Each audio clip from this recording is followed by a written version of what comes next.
Okay, we are live. Hi, Patsy. Boo. Hello from sunny Mississippi. Boo. And hi, Donna. Boo. I'm a little witch, and he's a horny devil. Hi, Jeannie.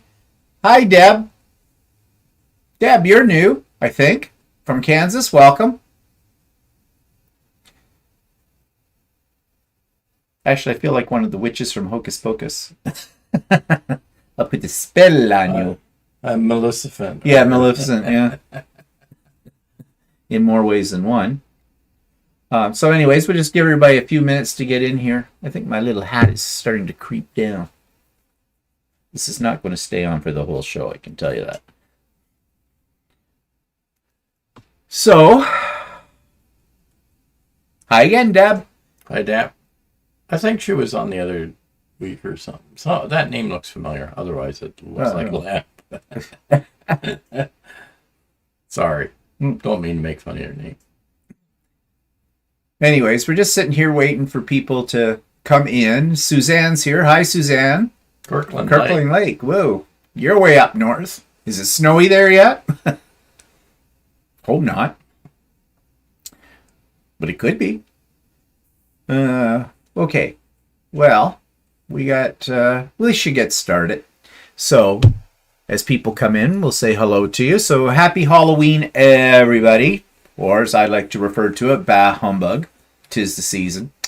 I'm not a great fan of Halloween. Well, it's not true. Kind of liked it. I mean, liked it when we were kids. When we were kids, yeah. I loved it. Halloween when I was a kid.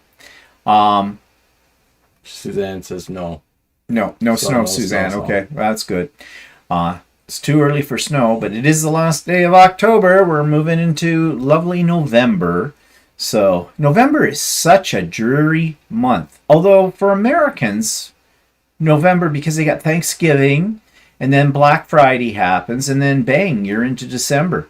So there's more going on in November for the Americans than there are for us. I mean, Thanksgiving is Remembrance Day.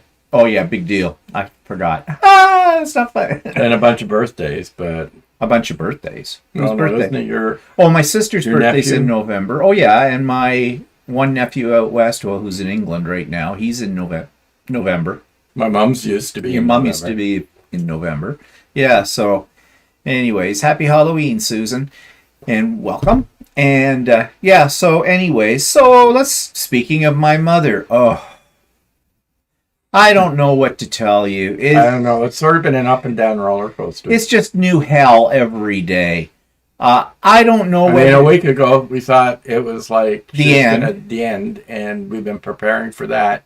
And then the last day or so, suddenly it's not the end anymore. But we don't know what it is. That's the problem. So let us back up here and tell you what's been going on with her and the thing. Well, first of all, what's really compounding the whole issue with my mother is they've had another outbreak of scabies in her nursing home.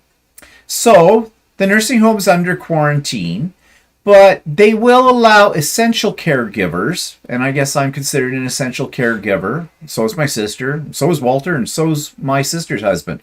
There's 4 of us on the list. Well, they'll let us go in to visit, but we have to wear gowns, we have to wear gloves, and of course we have to wear our masks. We have to be tested for COVID again, which is still ongoing and all that. And then on top of it all, they want you to go to a drugstore. They will give you the name of this stuff. It's a treatment for scabies that I guess, I don't know if it's before you go there or after you've been there, they want you to go and get and use this stuff. And from what I understand, this stuff is some kind of total body cream. It's as a preventative measure for you, in case you picked it up at the nursing home. So my sister and I have decided, no, we're not doing that. We're not going in to visit my mother under those conditions. And there's several reasons for this, and you may or may not agree with me, and you may or may not think that I'm a cruel son of a bitch, bad son. And you want to know something? I'm now at the point where I don't care I've been listening to everybody, to other people, and I appreciate advice people have given me from their own experiences who have gone through possibly the same thing as I'm going through right now.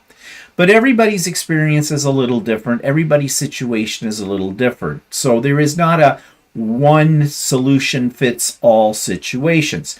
But people come out of the woodwork and they tell you you should do this and you should do that. And I start to internalize these suggestions, and I start feeling guilty, or that I'm not doing the right thing, or that I'm making things worse, or whatever. And it is really, you enjoy your horns, don't you? I'm fidgeting, sorry. Ouch, Elliot. So, anyways, my sister and I have been having an ongoing dialogue. We always talk to each other anyways about this whole situation. And we have decided that we aren't going in to visit my mother. We'll try to do the FaceTime thing with her, but not until they get this under control, because I don't want to get a parasite, for one thing. And what I'm more concerned about is, okay, you go in there, you may not know that you have contracted this for sure, because I think it comes up on your skin like a red rash, and you may not at first notice it or whatever. And then you go and you spread it to somebody else. I've got things on this next week where I'm actually going to be around other people. And I really don't want to be responsible for giving other people scabies, you know? And what also is pissing me off is, how did it get into the nursing home in the first place? This is the second bout. A couple of weeks ago, they admitted a new resident to the nursing home from a hospital, and this resident came in and they discovered that resident had scabies, and they contracted it when they were in the hospital. Well, oh my God, there are so many things going through my head about that are just wrong. One, they were in a hospital. How the hell was it not detected when this person was in the hospital? What's that saying about the quality of our care? And I don't care about this whole thing about the frontline workers are working their asses off. They're exhausted. You know, I know they're doing that. But you want to know something else? That's not an excuse to not be doing your job thoroughly. I don't think that excuses anybody from that. So I don't want to even entertain anybody's thoughts about that kind of thing. Okay? And so they took all these precautions at the nursing home. They were scrubbing it from top to bottom. They applied this cream supposedly twice, 7-day interval between two, from head to toe, and they had to leave it on overnight. And then the next day they basically scrubbed them all down, hosed them all down. In the meantime, they took all of their clothes, all of their bed sheets and everything like that, and boiled the hell out of those in something another. And they're disinfecting everything and wiping it down. Okay, that's great. And then it happens again. But this time when they put out the little notice about it, they weren't as specific about where it came from. I think it just never went away. I don't think they got it all. Because there was sort of a subtext that, if you read between the lines, it sort of suggested that maybe it came in from the hospital again. But then it didn't say that specifically. So, you know. Or maybe it didn't come. They assumed it came in from the hospital. Well, maybe that was the one resident that had it. But I don't know. Maybe. I don't know. I don't know. It just seems weird that. Yeah. But we're not risking it. Yeah. Plus, on top of that, okay, so let's say we go in and we're gowned up and everything they do, but you know, that's not 100%. And we come back a week later or something, and we have it, but we don't know we have it. I mean, I don't know how obvious this thing is. I don't think it's that obvious. I think it takes a while for it to, you know, if you get one or two of these parasites, I think it takes a long time for them to multiply and for you. I don't know. I have to look it up. But I don't think you can. I don't think it becomes evident that you have it until, you know, a couple weeks in or something. Yeah. Well, the thing is too. So if we didn't know, we went back in to visit my mother, and by chance we gave it to her. In her condition right now, yeah, scabies will kill her. So yeah, it's just been horrible. But anyways, so the other thing that's pissing me right off, and I'm sorry, but when I get pissed off and I go into what I call extreme teacher mode, and that is something that no one wants to be in the pathway of. And so I'm trying to get somebody to tell me what my mother's condition is earlier in this past week. I called over in the morning. Now, I purposely call over when I know they are not getting residents ready for one of their meals. I know what time their meals happen at. I know they're very busy getting them all lined up and getting them in there and getting the piggies up to the trough and all that kind of stuff there for it. So I purposely don't call then. I call when I feel there's a bit of downtime, if there's such a thing. Okay? So you call the main desk. I ask for extension 123. Hard one to remember. That's my mother's floor. They ring me up to that floor, and it rings. And it rings. And it rings. And the thing is, they're carrying around a wireless phone on them. Or whoever has it, I don't know, is in charge of it. No answer. It goes to voicemail. So I leave a message. I state who I am, what I want to know, who my mother is, and how they can get a hold of me. Do not get a call back at all. Let it go for hours. Called again later in the day. Same thing happens again. No, actually, I called again later in the day, and I did get a human being, and this person that answered the phone didn't have a bloody clue about anything. This is what she said. Oh, who's your mother? I said, Lorna Bland. I'd already stated her name. I always do. I do not assume that they're going to necessarily know who I'm talking about. They should, but, I don't make that assumption. And so, I really don't know. But I'll get somebody to call you right back who they'll know. Okay, fine, thank you. Gave her the number again and everything. Well, one, I don't think she wrote anything down. Because she seemed to be having a bit of a conversation with somebody else at the same time. Or no, that was a different day. But anyways, so I waited, and I waited, and I waited. 1, 2, 3 hours, nothing. Kept going. So I called again later in the afternoon. Went to voicemail. Again, I left another message. Did I get a call back? No. So I waited till the next day. The next day, I did the whole, repeat, lather, rinse, whatever, repeat kind of thing. Same situation. No one picked up the phone. I left another voice message. This time I was a little firmer in my voicemail message. I said, I've called twice. Actually, I've called 3 times yesterday, and no one has returned my call. I'm just trying to find out what the condition is of my mother. She's in palliative care. Nope. Didn't get a call back. Called again. Later afternoon. Same thing. No call back. I've had it. So I send an email to the administrator of the place. And I explained all the things I just explained to you to her. And I said, look, this says to me that there's some kind of lack of training in your communication system. No one seems to have responsibility for checking the voicemail on a regular basis. No one is getting back to me. No one is answering the phone.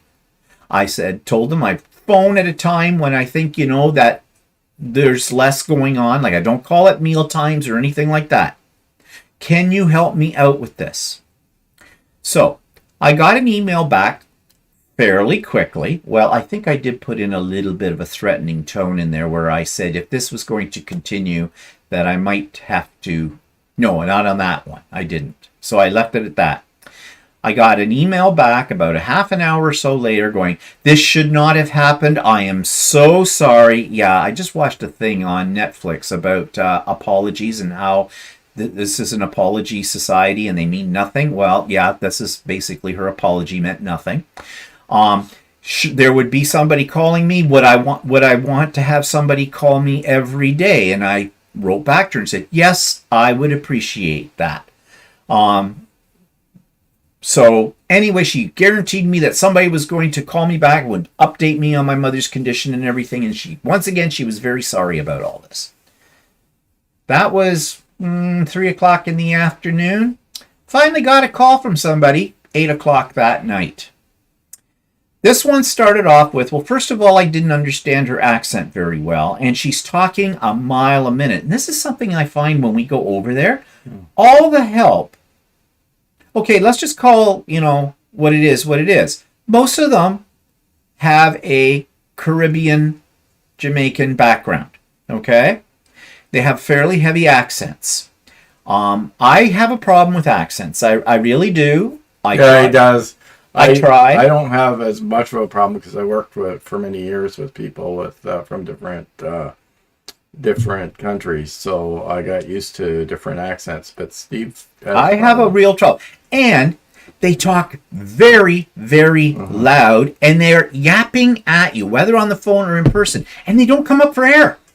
I don't know what it is, but they just keep talking and talking and talking. And first of all, they start off the conversation like there's a personal problem that they had. Yeah. That they. I don't care. That that they had just come back from vacation and all this other stuff that we didn't really need to know, right? About why they didn't get in contact with us. My question is simple.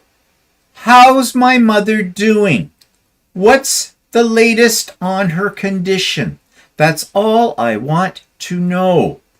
And this one that called me back at 8 o'clock, she's going on, oh, I'm so sorry, but I just got back from vacation. This place has more people on vacation. I don't understand it, but that's what seems to come out of the mouth. No, I think she said she was away. She didn't. She was away. Oh, well, whatever. Whatever. Yeah. And, no, she said she'd been on holiday. Oh, yeah, okay. So, anyways, and going on and on, I said, and I'm letting her spew forth, because I know I can't get a word in edgewise, and I figure eventually she has to come up for air. No, she didn't. I got angry. And boy, she knew I was angry. I'm taking off my witch's hat because it's fallen off.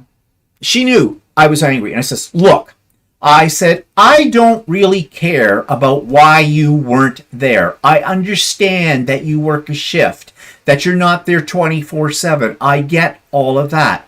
All I want to know is, I've been trying to get a hold of somebody to tell me what the state of, or what my mother's condition is, and I'm getting nobody. Oh, well, that shouldn't happen. There should have been. No, I said, what's the state of my mother's condition? Well, when she called me, I think there must have been a memo or something came out from the administrator, because that's why I was getting the call now. This was not in answer to my voicemail messages at all. This came from the administrator. So this woman, she told me what my mother's state was. Well, basically it hadn't changed much. She was being somewhat non-responsive. She really wasn't eating or drinking anything much. They were getting her medication into her, but barely. She didn't seem to be in any pain, but they were keeping her comfortable. Okay, fine. And this woman said, I will call you every day. Every day, I will call you. I will call you every day. When I am here, I will make sure I call you every day. That's how she said it to me. And I said, okay, thank you. Thank you for that. Thank you. I appreciate it. Thank you. Thank you. Thank you. Great. Wonderful. Fine. So the next day, I got 2 calls. One in the morning, one in the afternoon. The call in the morning, nothing much had changed with my mother's condition.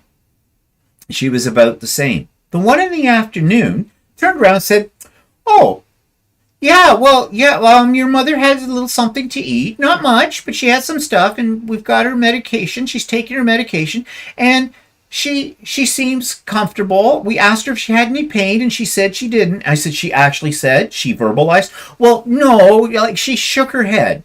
When we asked her if she had any pain, she went, no. She didn't have any pain. Okay, she's not verbalizing. Her throat is sore as well, and she has a hard time swallowing. Okay, that was nothing new. Her arm was still swollen a little bit. That was nothing new. But there's an inconsistency between the call I got in the morning and the call I got in the afternoon. but it's also like, all right, you're not telling me the right stuff here. You're making it sound like my mother is carrying on a conversation with you. Then in the next breath, when I start to question you, I find out that my mother's being nonverbal with this. So what am I supposed to think after I get off the phone about this condition? I don't know. So that takes us to the end of the week. That was almost the end of the week. So on Friday, I think I got one call and nothing new there. It was about the same. Yesterday, I got a call. No, last. Oh, you didn't get a call yesterday. No, that's right. I didn't get a call yesterday. You got a call this morning. Yeah, that's right. I got a call this morning. It's hard to keep all this straight. I should be putting notes down with it. I got a call this morning. And I was wondering, am I going to get a call at all, or do I have to go through this rigmarole again? Because I did send that administrator a reply email to when she said this shouldn't have happened. And I kind of let her have it. I told her, and I wasn't belligerent, but I was very firm in what I said. And I brought up a couple of other issues. Like when we went in to see my mother, they tested us all for COVID, right? And you have to sit there for about 10 minutes or so because they do a rapid test thing. I got my test first, and I was sitting there for about 5 minutes before Walter got his. Walter's isn't sitting there for more than 1 minute, and this woman that's doing the staff person who's doing the testing says to Walter, "Okay, you're good." And I said, "Wow, that was quick." And she goes, "Oh, yeah, that's a rapid test." And I went, "Hello, I've been sitting here now for almost 10 minutes. Can I go or what?" And I'm thinking, wait, how could his be done faster than mine because I was done first? Well, I know why. They mixed our tests. She mixed up the tests. So I mentioned that to the administrator. Now, here's my concern. You're being very thorough. You're testing us all. You have this system set up supposedly, but this woman that was doing it seemed to be a little bit frazzled. Now, there wasn't like there was a whole 20 people standing in line waiting to be tested or anything like that. What if she had mixed that up with somebody who actually came out, their test came positive, or what if she turned around and told me and said, when she looked at my test and said, "Oh, you're positive," then I'd have to go and, of course, I've been double vaxxed, but still, you're going to go into a panic because, you can have breakthrough ones, apparently, and this kind of stuff, because she mixed it up with the other guy that was there. And mine came up negative and his came up positive, but she got the two mixed up. I mean, that's inefficiency right there. So I mentioned that to the administrator. I also mentioned the day that we came in, I think I told you about this. My sister and I came in to see my mother, and you go into the breezeway. It's a double door system. You come in, it closes behind you, and there's other doors, but they won't let you in until you have to take one of their masks. You can't wear your own mask. You have to take one of their masks, and you have to sanitize your hands. When you've done all that, they're watching you, then they let you in. Okay. We did that, and this woman standing at the door, who I really think should be somebody who should be a resident of this nursing home. She probably comes from the retirement place. I think I told you about this last week. Yeah, I did. In the whole bit. Well, anyways, since I'm not going to repeat all that, but I mentioned that to the administrator too. And I said, all of these things suggest to me that there is a breakdown in your system, in your communication, in the way, and in your training. And I don't think this is very good. And I've noticed this breakdown slowly happening over the past month. Now, I had a subtext here because that's about how long this woman has been in the position. So if she was intelligent enough to read between the lines, what she may have inferred, and she would have inferred it correctly, was that I'm saying this didn't seem to be happening as much as it is now and under your watch. But anyways, and I said, if this continues to happen, I am going to raise my concerns with the chairperson of the board for this. I did not get a reply back to any of that. But, yeah, because I'm serious now. I mean, it's my mother's life on here. And so now its state is that his mother is eating what? What? Yeah. Okay, go ahead. Well, no, You went in through your complaint, but you haven't said yet what. no. Okay, so the latest thing. The call I got this morning, I got two calls to this morning. I got one at about 7:00 this morning, and when my cell phone goes off and it says the name of the residence on it coming up, I go, okay, this is it. Get ready. She's dead. No. She had a rough night in that I guess she couldn't fall asleep, and she did complain of some pain. So at about 2:00 in the morning, she was still wide awake. They gave her a painkiller, and that seemed to help. And they took her vitals at the time, and everything was good there. So the next call, oh no, but then they had trouble when they tried to wake her up this morning. She wouldn't wake up. But her vitals were good and everything like that. So they just assumed, well, because she didn't, really get to bed until, didn't start to fall asleep until about 3 o'clock in the morning, that she was probably really, really tired, and that's why she was sleeping. Well, my mother is a sound sleeper. And maybe with this drug they gave her, whatever it was, maybe that knocked her out a little bit too. But anyways, nothing really to worry about. Okay.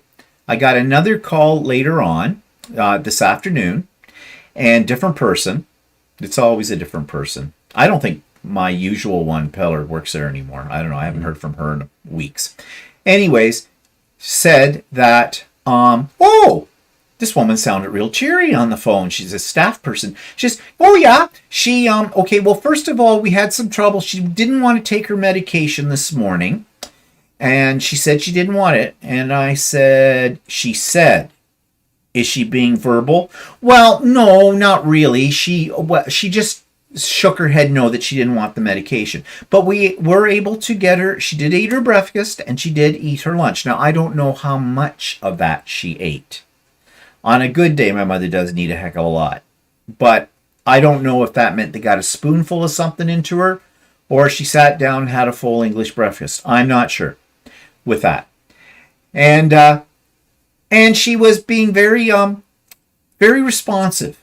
And I said, okay, when you say responsive, again, I said to her, do you mean verbally? Like, what is responsive? What do you mean? Well, no, but she did smile. Okay, that's nice. And she also she said, and I said to her, so I understand that her hands were very cold this morning. They told me that on the first phone call. And she said, oh, well, they're fine now. I said, okay. And what about her swollen arm? Because she had swelling in her arm and that for the last week. Oh, well, that's not as bad right now. Okay. She did say she was having a hard time swallowing. She had a very sore throat. Oh, well, yeah, I think that's gotten a little better.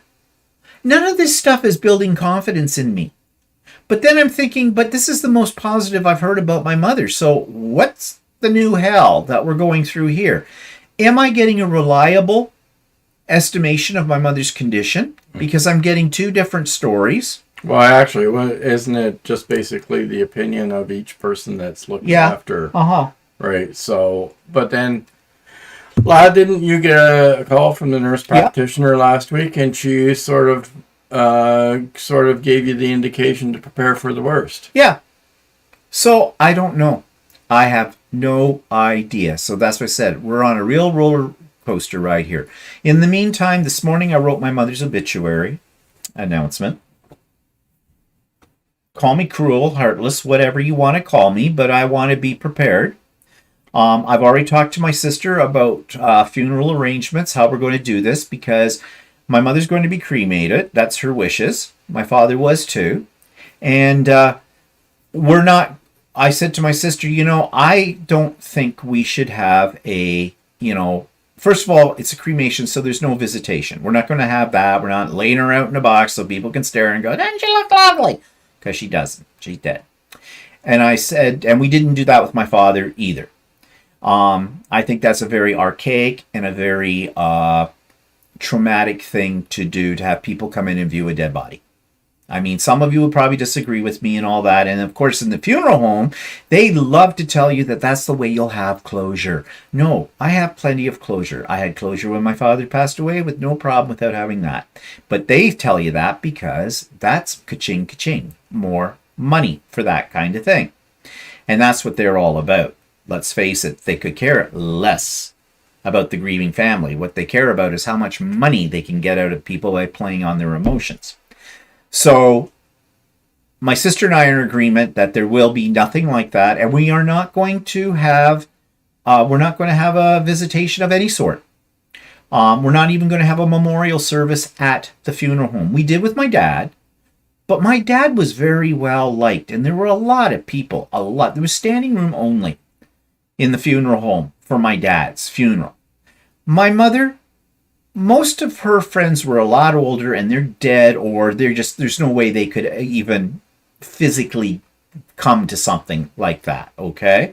And of course, it is COVID still here in Ontario, and there are still restrictions. Now, I was reading things today online from the funeral society, is that how they have this all set up. They're making it sound like it's a very safe environment. They're doing these services now outdoors. If it's not good weather, they do it indoors, but they have everybody spaced out, and they're limiting the number of people that can come, and you have to reserve a spot. You have to call a number to reserve a spot to let them know that you're coming there and all this kind of stuff. Yeah, no, we're not doing that. What we're going to do is we'll have the funeral place look after the cremation, and we get the urn and the stuff that goes along with that. And then down the road, we will have a little family do at our place for immediate family and very close family, friends, and a few relatives. Now, that's not a lot of people, but that's all we're going to do. So when I wrote the obituary today, I stated that in the obituary as well. Now, when I said to my sister, we want to be on the same page, and my sister agreed with all of this and everything. So I'm not doing anything. It's not just my show here. My sister is in on it all. And I've informed my brother as well, and I've asked for his input, and I've had none of that. Because my brother basically said, whatever you and Lori decide to do is fine by him. In fact, I wrote him an email this morning telling him the latest about Mom's condition and about, what my sister and I had sort of decided on how we're going to do the funeral business. And said, I don't know, Craig, if when the time does come, whether you will feel like you can fly from BC out here to Ontario. I said, cost of a flight and all the restrictions that still are on here, even in domestic flights here in Canada and all that kind of stuff. I said to him, if you feel it's prohibitive for you to come out for that, I said, don't worry about it. We're not doing anything formal. It's going to be very small scale, very informal, the whole bit. And he didn't show up for my father's funeral anyways. So, kind of a thing. But I was giving him an out, allowing him to save face, because quite frankly, I don't think he wants to with it either. Well, he doesn't make much communication with you. He doesn't. So, that's how things will stand right now with it all. And as I said, my sister and I are in consultation with each other. I'm not doing anything behind my sister's back. I'm asking for her input, and she does give me her input as well, and we adjust things accordingly, and we come to a common agreement. So there's no family rift over any of this at all. We're on the same page. And that's the front I want to go into with the funeral people, because they're going to play every card up their sleeve to play on our emotions. And I have this wonderful, wonderful word that I can use, and I will use. No. And I don't need to give them any kind of explanation for why. And I'm not going to. I'll let them spew forth, and then I'll go, no, this is what we want. No, this is what we want. No, this is what we want. And if you don't want to give us what we want, there's plenty of funeral places around that are dying to get our business. So, yeah. The magic word no does work. So, But who knows? My mother may be doing the hoochie coochie dance and up and galloping around the room in another week, according to this one I talked to this afternoon. So you don't know. No, don't know. I So, mean, what's everybody saying? not much. Happy Halloween. I wouldn't go to see her till they get things under control. Yes, Yvonne, that's right. Have you ever talked about the phone problem with the head of the home? Yep. That was the administrator, Dana. You probably wrote that before I got to that. Time to start not paying the rent. You are not getting what you're paying for. Yeah, that doesn't That's work. easier said than done. Yeah, it comes automatically out of her bank And account. not only that, the way the system works is if you don't pay for 30 days, they can kick you out. Yeah. Sorry for the loss. Hubby and I so agree with you. Well, it's not a loss yet, but Yeah, I think you might come in a little late Yeah. on the discussion. yeah, Snee's mother has not passed away. she's not passed away He's yet. just getting ready for I'm what just will eventually happen. because I don't want to be caught with my pants down. I was with my dad, and I learned from that. So, and I am a planner, and I'm an organized person. It's good to have it sort of at least well thought out. Yeah. And We actually, whether it was premature or not, it doesn't matter. Under Walter's advice, my financial advisor, we cashed in my mother's stocks because right now she doesn't have a lot of stocks. That I took some of her money that she made when she sold her house 7 years ago, and I took $25,000 of that and I invested in some bank stock and some energy stock kind of a thing, and it's paid dividends. She's not making millions on it, and right now they're all kind of on the high side. So when she passed away, I have power of attorney and I look after her finances, but all of that disappears as soon as she is declared gone. Then her bank account is frozen, and anything I need to do, I have to go through the lawyer until the lawyer settles the estate. So Walter suggested that we liquidate the stocks because it'll make it much easier at the time. With that, it's just one less thing, because having to sell stocks when it's all locked up. well, if it's locked up and you don't have access to the accounts, then you're kind of you can't. And suddenly the stock market goes down. You can't sell the stock or anything Yeah. like that. You have to wait and get what it is at market value. Yeah, so it could drop drastically. So I said right now stocks seem to be at a little bit of a high point.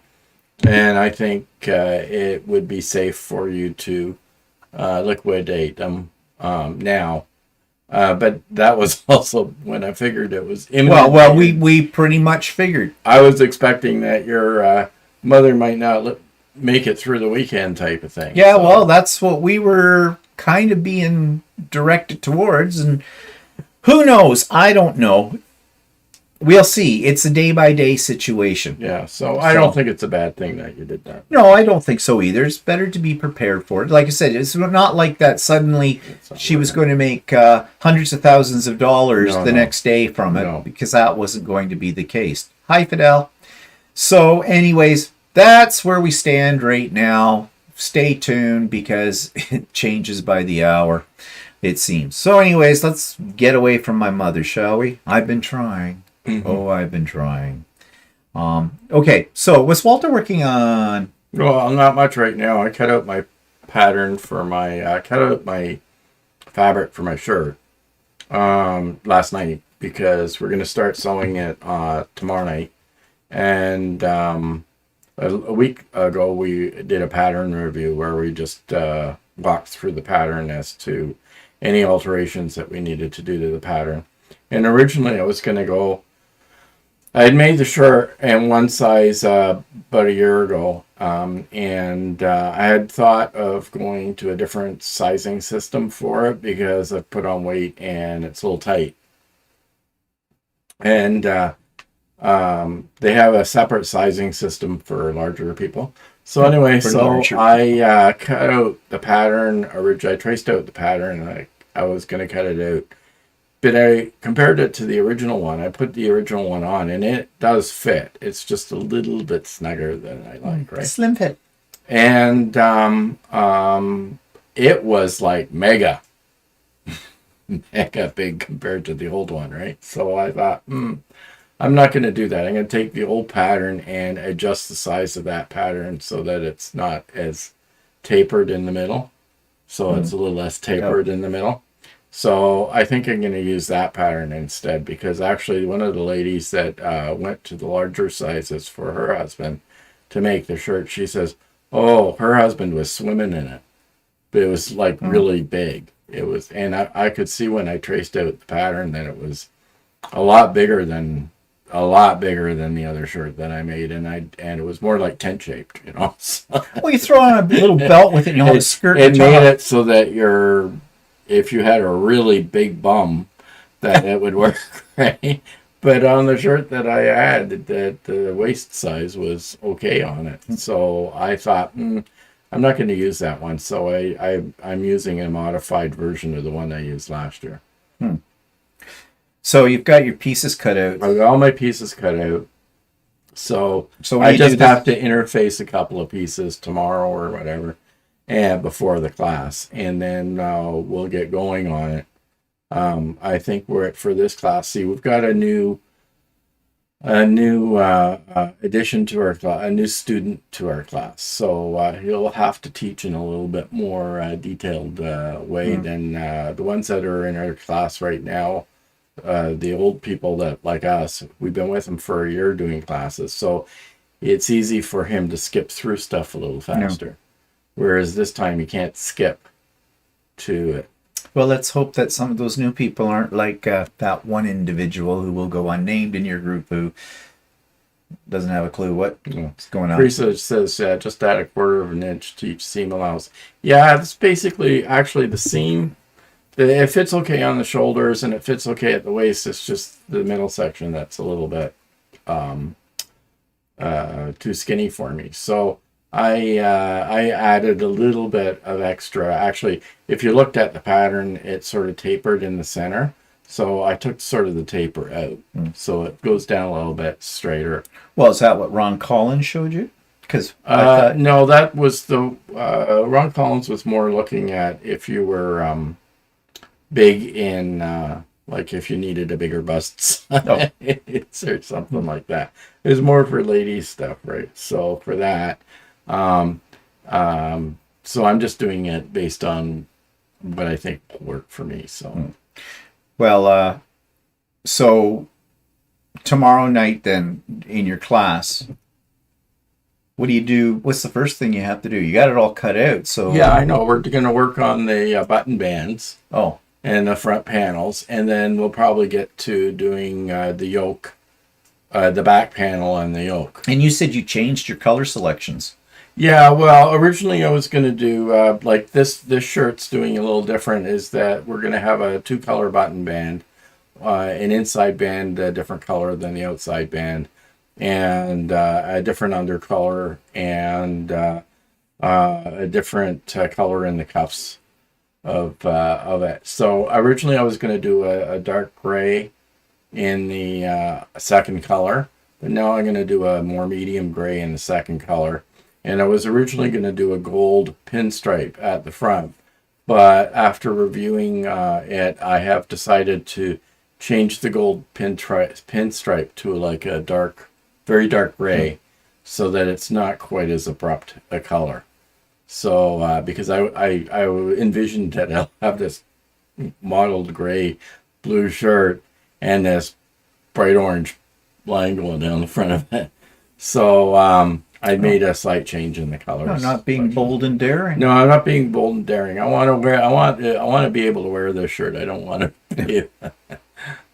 Well, anyways, well, I was just looking here. Margaret says, hi, Stephen and Walter. Happy Halloween, guys. I live in Australia, New South Wales. I love sewing and embroidery, and I love your horns, Walter. Okay, well, welcome, Margaret. We have been to New South Wales in Australia. Susan agrees with my choices. Thank you for the vote of confidence, Suzanne. It does mean something to me, and I'm not being facetious here or anything like that. It does. It's nice to know that other people think I'm on the right path. Surely, yes. Does it have a yoke back? Yes, it has a yoke back. Yeah. It has a yoke. Don't all shirts have yoke backs? Well, they do and they don't. Like this is What? sort of goes around your shoulder. Oh. This, and whereas this one I think you have a seam that goes up the top, and there's more of a yoke that goes down the back. Okay. Well, the yoke's on you. Yeah. Yeah, whatever. Okay, so that's all you've been working on? Yeah. What have I been working on? Oh, lots of things. I did some placemats from a program I bought, an In the Hoop by the Hoop Sisters.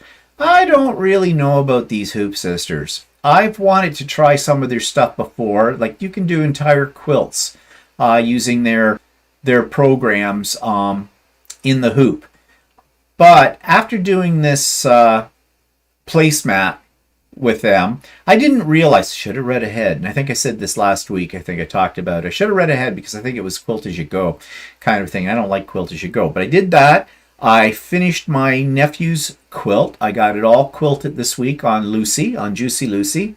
And I've been making some Squid Games. You know, that's that very popular Korean show that's been on Netflix. We watched it the whole series through. It's a little bit different, but it's quite entertaining. Very violent.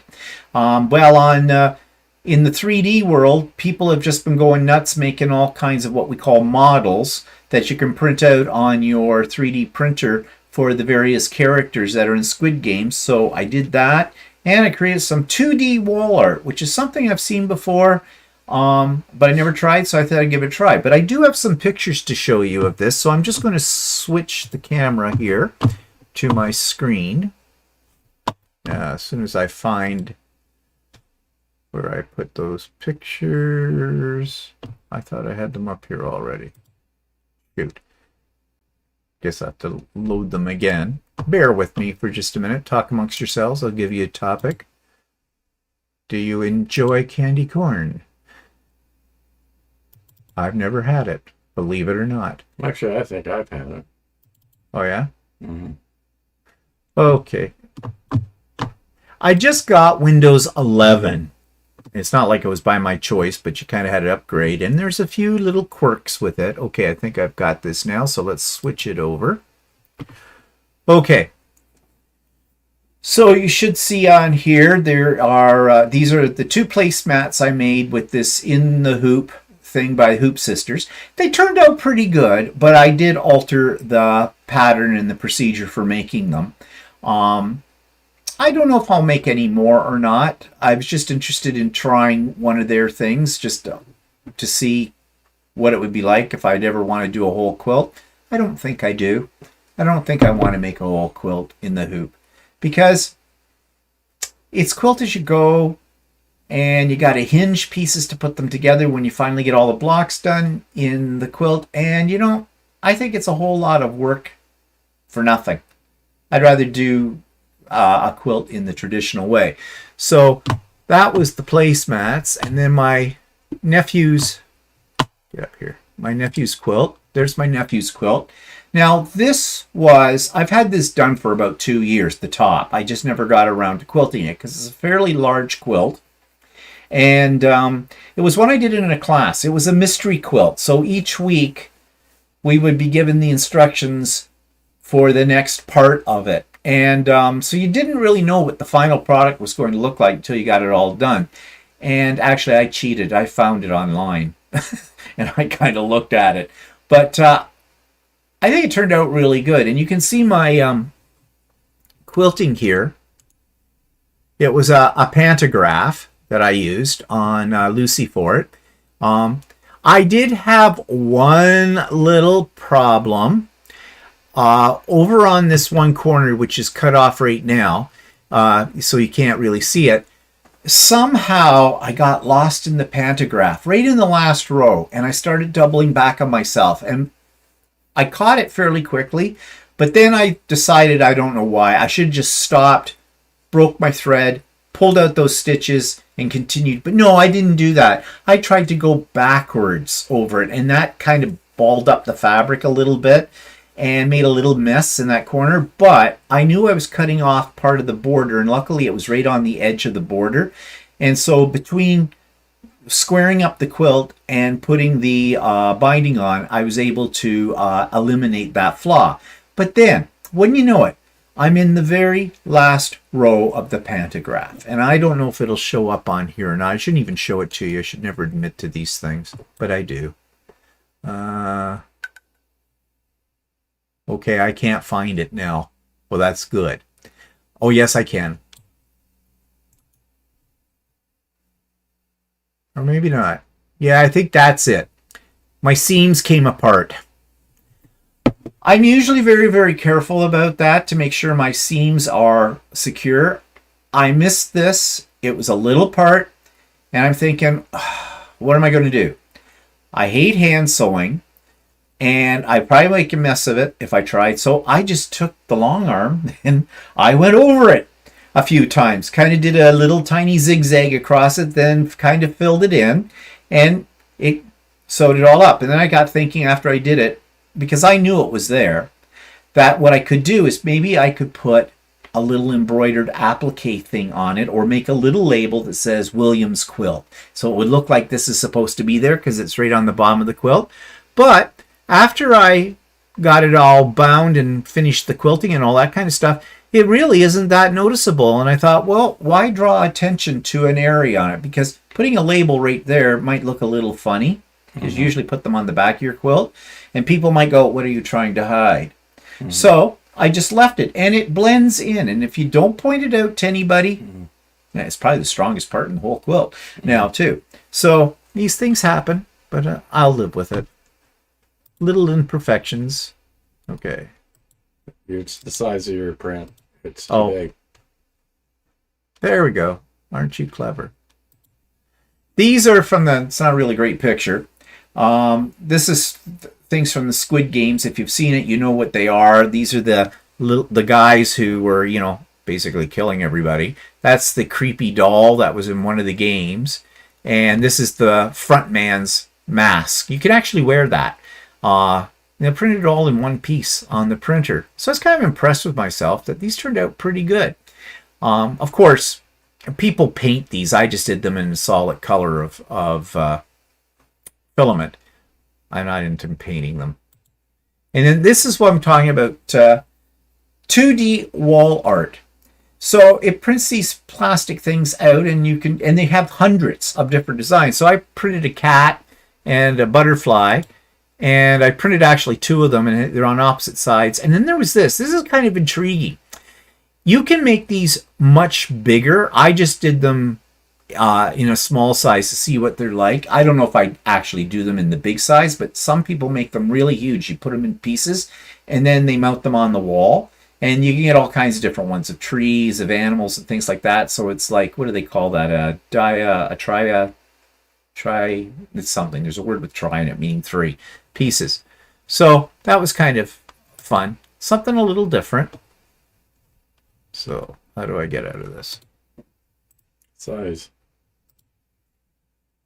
Oh, let me get... Okay, there we go.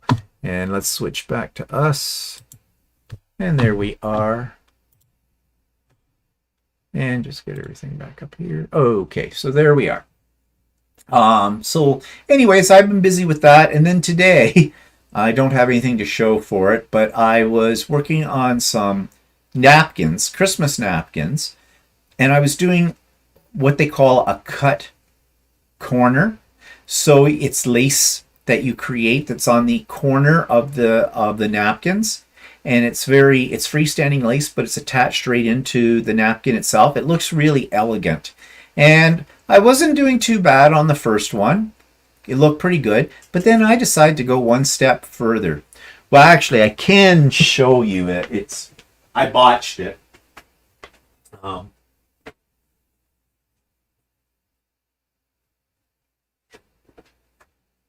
So this is what I'm talking about. See, the corners are done in sort of like lace. So I did all four corners, and it was turning out pretty good.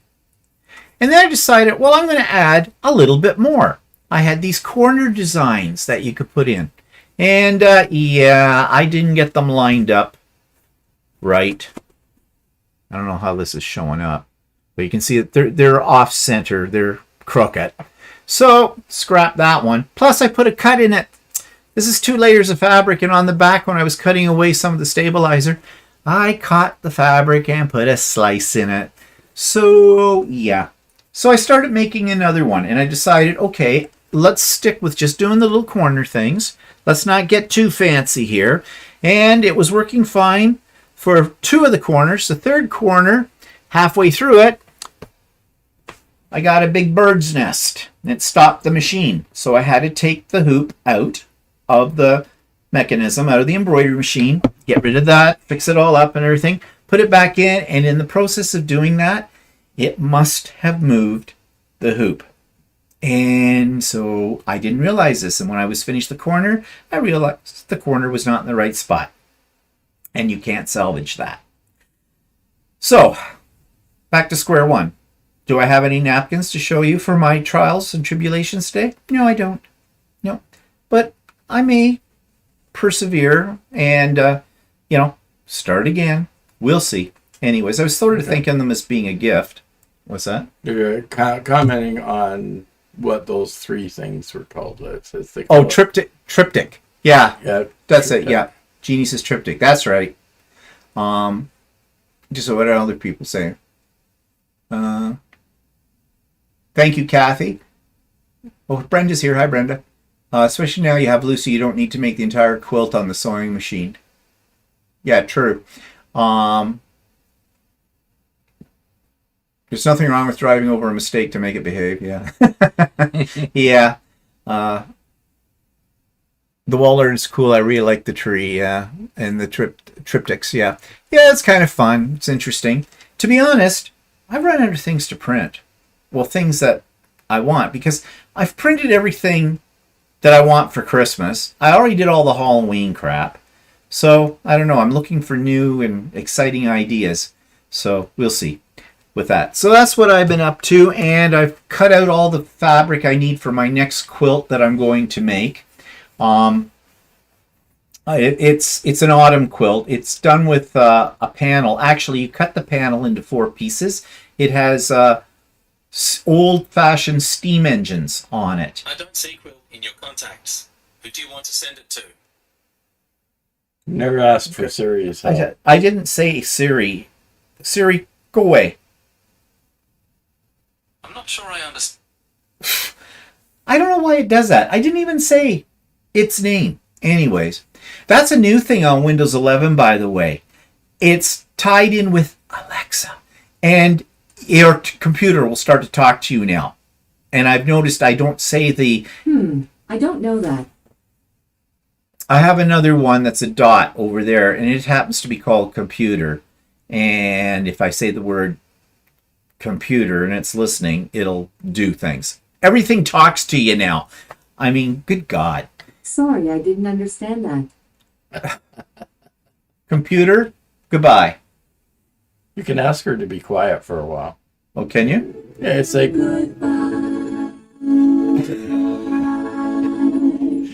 Oh, God, do I need Say, this? computer, be quiet for an hour. Yeah, we'll see. It's a woman's voice, you know. That's not going to work. Oh, did I say that out loud? Oops. Anyways, what were we talking about? I lost my train of thought. I don't know. All these We're talking Christmas. You ran out of... Oh, yeah, ran out of stuff for Christmas. Yeah, so I don't know. I'll have to look at what else is new. Okay. Oh, yeah, so I'm working on that quilt. That's the... I've got all the pieces cut out for it. I'm not going to show it today because it's just pieces. But I'm going to work on that. And I have a class on Tuesday. And I mentioned this last week. Well, it starts this Tuesday, and we're doing a Lone Star. And I've always wanted to do a Lone Star, and this one does have Y seams. And I was talking about that before. So I'm still a little iffy about, with COVID stuff and all of that. They've got certain restrictions in place and everything like that, safeguards. So we'll see. But if I don't feel comfortable when I walk into this thing, I will leave. I mean, I always have that as a choice, right? So, yep. And then at the end of this week, the Quilter's Way, Dana will know about this, of course. We have an all-weekend sort of retreat called Energize 4.0, which I'm kind of looking forward to. It's always fun. And so, lots happening this week. And then, of course, who knows? I may be doing a funeral. I don't know. Anyways, Marlene says, how about just doing the lace pattern on one corner so when it's folded, just the lace insert shows? Yeah. In fact, that's the way the instructions actually show it. But, for me, more is more. In that. But actually, I may do that. It would make life a little easier, probably. What else? Okay, so we had a question from one of our regular viewers, Barb Olson. She wrote, "Hi, Stephen. I've been binge watching your channel for a couple of weeks since I stumbled upon it. How did you get started?" She wanted to know how I got started in quilting. I thought what she meant when at first. I have this problem of not finishing to the end of a sentence anymore when I read. Not a good thing when you're an ex-English teacher. How I got started in quilting. Well, I've told this story many times before. I bought a Cricut maker. Now, that's not a quilting machine, but I've had a Cricut for years, different models of it. They came out with the new one, and the new one cuts fabric. It has a little mini rotary cutter attachment. So I bought one of these, and they had some freebie plans for making a wall hanging, doing it sort of like a quilt, a very small quilt, and I thought I'd give this a try. At the same time, we were in Costco and we saw a Brothers sewing machine for a ridiculously cheap price.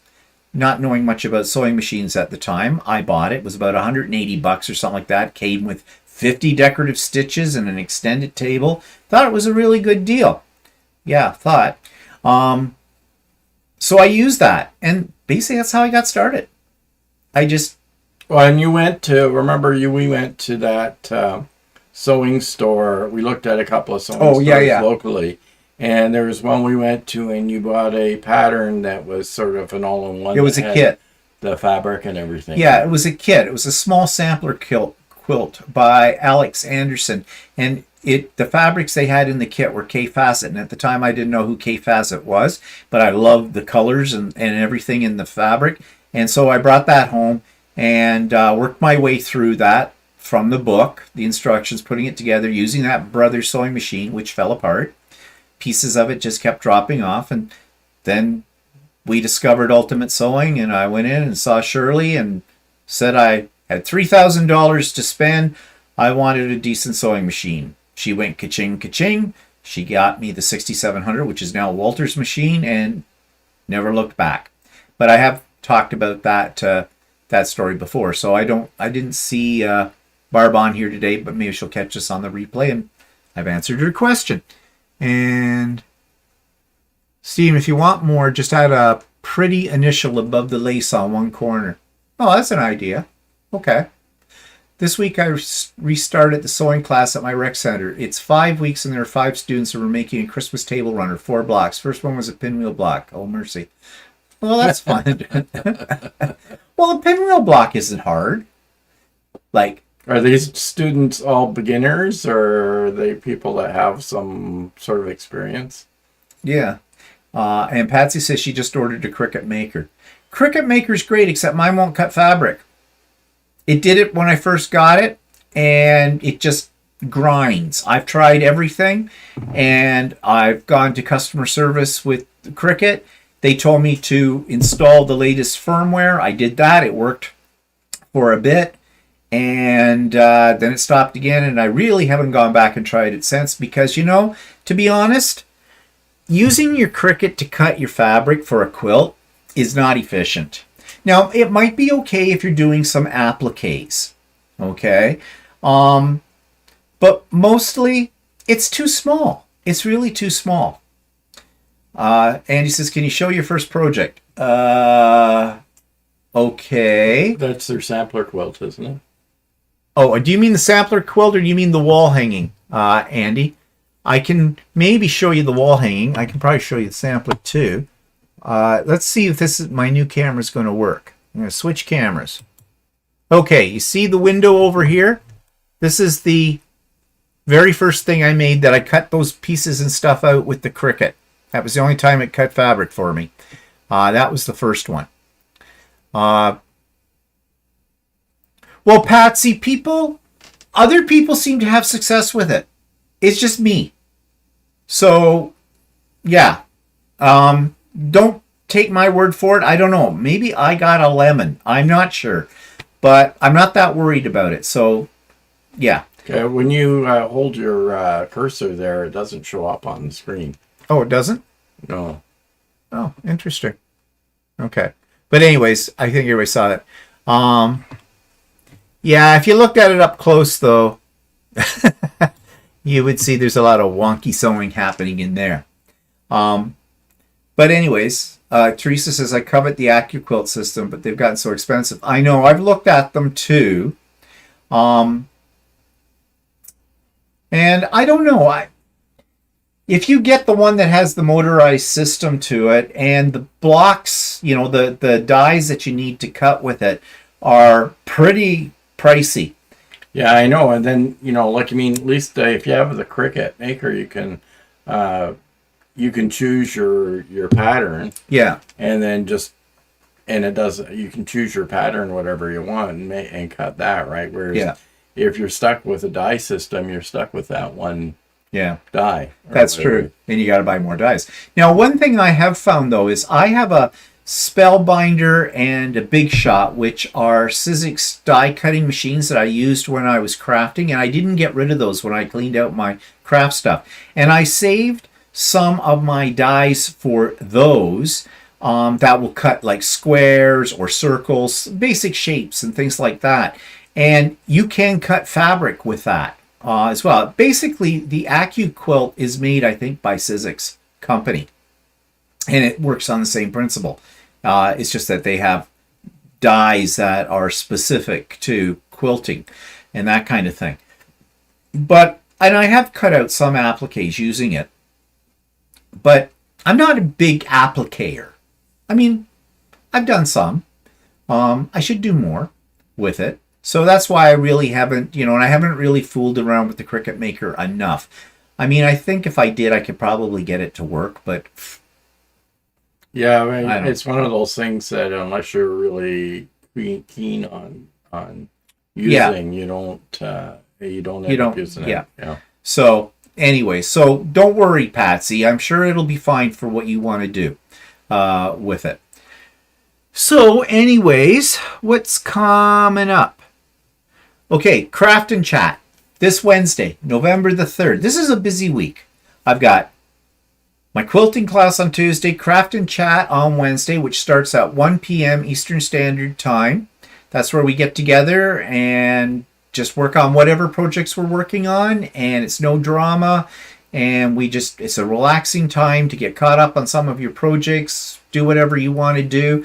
Friendly discussion, and I always learn something from everybody that's on there, and it's very inspiring. I get a lot done on those too. So if you can join us, mainly for people who aren't working, I guess, because it's the middle of the day kind of a thing. The Zoom link for it, it's done by Zoom, is in the show notes below today, and it'll also be in my vlog tomorrow, and it'll be on the Idiot Quilter episode on Tuesday as well. So it's there.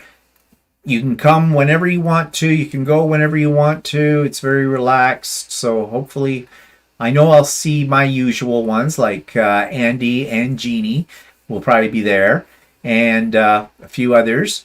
So that's great, but all are welcome. So that's this Wednesday. Mark it on your calendar. So that takes us to today, which is Halloween.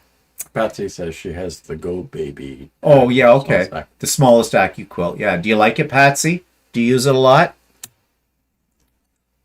I don't know. I've looked at them. I'm thinking about it at some point in time, but it may be one of those things that for me might just sit on a shelf. I love the toys, though. You know that. Yeah, so what's everybody doing for Halloween? Are you giving out candy? We've been debating this. We bought the candy. I've been saying to Walter all week, not really this comfortable about doing this year. We didn't do it last year. And even though we're double vaxxed and all that kind of stuff, the kids aren't. The kids here in Canada, they can't get the shot yet. I don't think kids anywhere in the world can get the shot yet. Well, I think U.S. can because FDA approved it. So here you have all these little germ carriers. swarming your front door. And yeah, I'd be wearing a mask. But the fact is, these are kids that you don't know what they've got. And I also have a sense of community responsibility. Like, okay, I'm double vaxxed, but I'm encouraging children to congregate by offering them candy. Okay?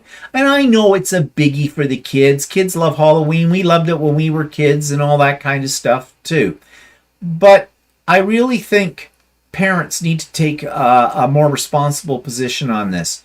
They, don't let your kids go out, because we're double vaxxed, but those kids could be going to a house somewhere where there's somebody who's an anti-vaxxer out there, or somebody, who may have not even realized they've got it. Yeah.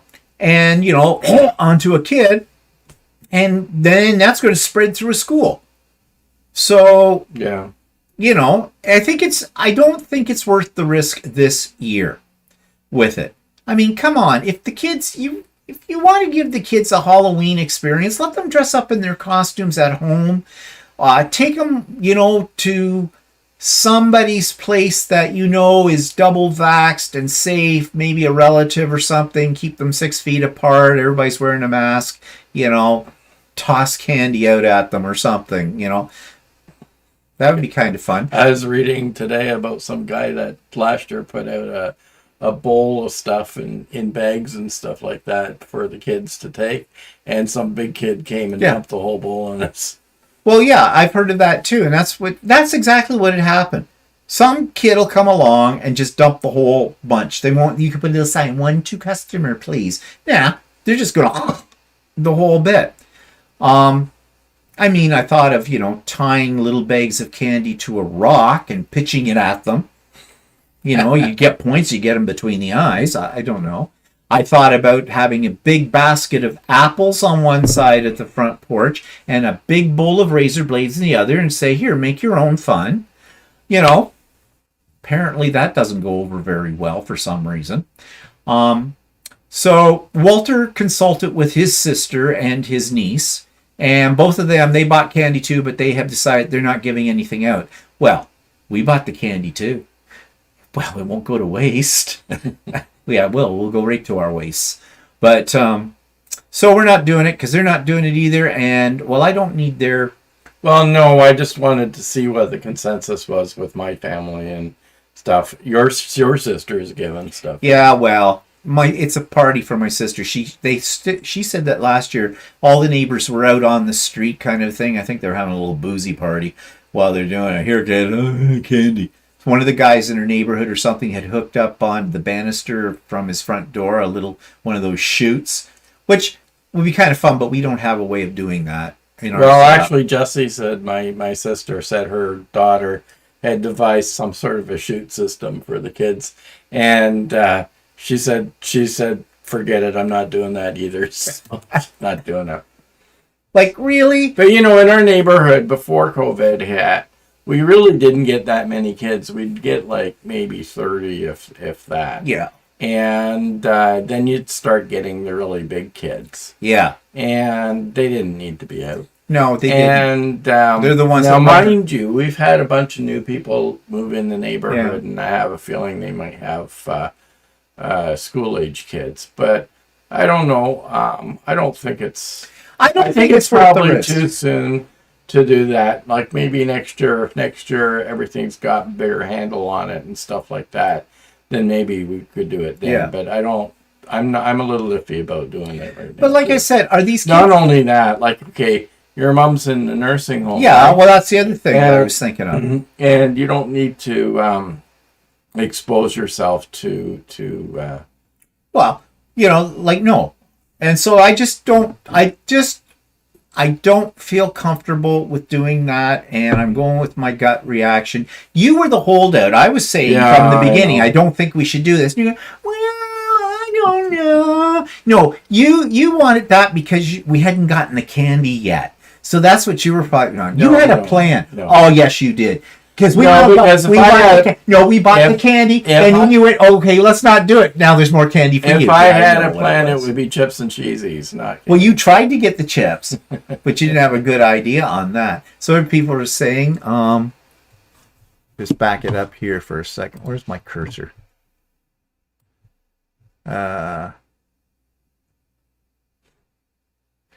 Teresa said, I like the idea that the AccuQuilt block sets have all the pieces that will coordinate, fit together so you get the right sizes. Yeah, that's true. And Brenda said she just purchased the AccuQuilt Big and it arrived today. I unpacked it during the beginning of your live today. We'll let you know how I like it once I use it. Well, Brenda, I hope you do an episode on that too to show it. Patsy doesn't use the Go Baby that much. Teresa's living in an apartment now, so don't miss Halloween at all. And Andy is, I'm hiding with the lights out. And Patsy says they had trick or treat last night. Our neighborhood does not participate. Sort of a retirement community. Gated also. Oh, well, good. You're protected. And Jeannie says, I'm not giving out candy this year. Like Andy, I'm hiding. And Teresa said, my son was a weird kid. He didn't like going door to door. Didn't like anything but plain chips or milk chocolate anyway. So he preferred to hand out the candy. Okay. And Dana's hiding too. Lights out. Need a Nerf gun and just shoot the candy at them. Or a real gun. No, never mind. Wise kid. PVC tube on the railing. You send it down the chute to each kid one at a time. Yeah, we don't have a railing. Yeah. So I have a sign on our door. We will turn off the outdoor lights. And the sign says, sorry, not giving out any candy this year due to COVID. And that's the end of that. Then we can bury ourselves in all the candy that we have. Yeah. She says, one of my nieces tested positive this week. She's double vaxxed. Realized it when she didn't smell the crock pot cooking. She has a home daycare. Gee, they all have school-aged sibs. That's too bad. And she was double vaxxed. And it got through. Well, you can still get it when you're Yeah. double vaxxed, just like the flu. When you get the flu, you can still get the flu. Yeah. It's just that you don't You don't get it. It's supposed to get it as bad. Well, not supposed to get it as bad, but you got to remember that even if you're double vaxxed, the vaccines are only 80 or 90% effective. So there's still 10% of the people it's not working on. Yeah, okay. Well, anyways, it'll be good thing when it looks like they're getting closer to getting the kids vaccinated soon. So that'll be good. Except that in the wisdom of our great Ontario government, they're not making it mandatory that for kids to be in school, they need to be vaxxed. They're not making it mandatory. Well, that's stupid. That's just stupid. No way. No that's way. because they're having an election next year, Yeah. and it's been proven that the anti-vaxxers are conservative supporters. Yeah, I know. Ford Nation. But whatever. But that's just stupid. The way they've handled that, well, I've said it many times before. The way this government has handled things shows no leadership. They're just assholes. There's just no way. You know, really, maybe if all of them in the Conservative Party got, or all the politicians Actually, got, all the politicians. It's not. I know. It's not. We don't know what the other ones would have done if they were true. in power either. So, well, that's true enough too. They should just all get it and we'll start with a clean slate. Knock them off, move on to the next. you'd think that if you vote one out, the other one will be better. Well, that's no guarantee. No, that's true. That won't be any guarantee. Oh well, such is life. Christmas is coming. Yeah. Okay. So Yeah, that'll be another story. Christmas. yeah, I know. Oh God, this whole thing. I would just wish it would go away. All right. Well, speaking of go away, I don't think we have anything else No, I to think talk that's about. it. So yeah. So anyways, I hope everybody has a safe and happy Halloween. Hopefully next week I'll be able to show a partially done shirt. Oh, so well, that'll be good. Yeah, well, you perfect that one, then you can make me one, too, with it. I need new clothes. yeah, I have to get you to try on my other shirt to see how it fits, and then maybe I could just use the other pattern, and do the wide one. Yeah.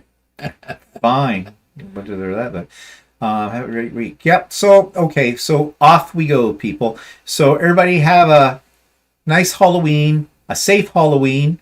Thanks for joining us today, and thanks for all your kind comments that you've been sending to all of our YouTube videos about my mother and everything, and that I do appreciate that. So if you want a real laugh, check out So Chatty that we just did this week, because we try to do ruler work using Juicy Lucey. So that's good for a laugh in itself. Okay, so have a good Halloween. We'll see you guys next week. Bye for now. Say goodbye, Bye. Walter. Goodbye.